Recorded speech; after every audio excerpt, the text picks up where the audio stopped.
Jovo Lukic, fostul atacant al Universității Craiova și golgheterul recent al Superligii cu Cluj, a marcat pentru Bosnia la Campionatul Mondial 2026, într-o remiză cu Canada, scor 1-1. Această performanță a redeschis discuția despre decizia Craiovei de a renunța la el în vara anului 2025.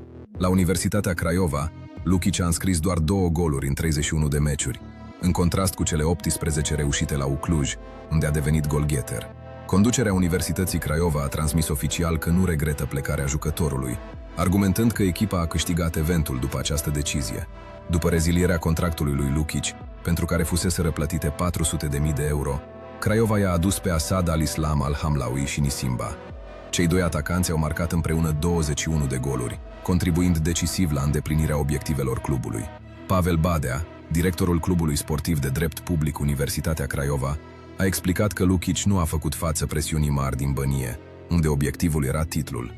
Acesta a adăugat că, deși Lukic este considerat un atacant bun și jucător de națională, clubul a pus accentul pe contextul și compatibilitatea sa cu mediul de atunci.